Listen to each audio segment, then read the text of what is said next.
ఈ నెల 15న బచావో సికింద్రాబాద్ పేరిట చేపట్టనున్న శాంతి ర్యాలీ గోడ పత్రికను ఆవిష్కరించారు మాజీ మంత్రి తలసాని శ్రీనివాస్ యాదవ్.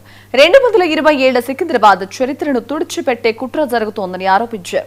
మన చరిత్రను కాపాడుకోవడం కోసం శాంతియుత ర్యాలీలో పెద్ద ఎత్తున సికింద్రాబాద్ లో అనుబంధం ఉన్న ప్రజలంతా రాజకీయాలకు అతీతంగా పాల్గొని విజయవంతం చేయాలని పిలుపునిచ్చారు.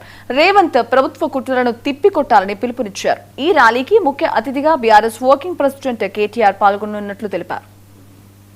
అంటే మనం ఎక్కడ పోయినా కానీ దేశం ప్రపంచంలో మేము సికింద్రాబాద్ కంటోన్మెంట్ ఉంటాం, బోయిన్పల్లిలో ఉంటాం, ఇట్లా రకరకాల పేర్లతో మనం ఉన్నటువంటి.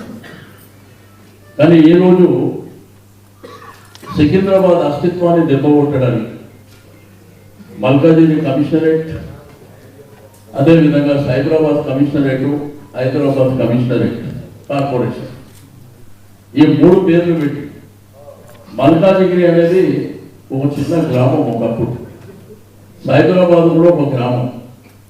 సరే, కాలక్రమేణా మన ప్రభుత్వాలు అభివృద్ధి జరిగి వాళ్ళకు కూడా పేరు వచ్చింది, ఇంకా డెవలప్ కావాలి. కానీ హైదరాబాద్ సికింద్రాబాద్ అనేది జంట నగరాలు, ట్విన్ సిటీస్ అంటాం. ఈ సికింద్రాబాద్ అస్తిత్వం దెబ్బకొట్టాలని మొన్న మనం ఈ యొక్క ఉద్యమాన్ని ఉధృతం చేస్తుంటే ముఖ్యమంత్రి గారు స్టేట్మెంట్ ఇచ్చింది, మీరు కూడా చూసిండొచ్చు.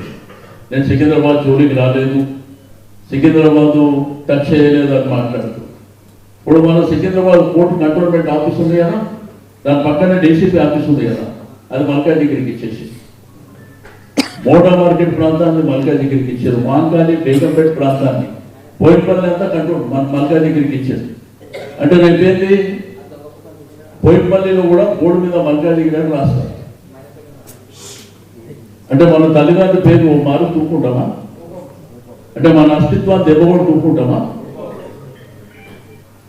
మరి ఈ ప్రభుత్వానికి పోనీ 2 సంవత్సరాల నుంచి ఈ ప్రభుత్వం వచ్చిన తర్వాత ఏమైనా ఒక మంచి కార్యక్రమం చేశారా?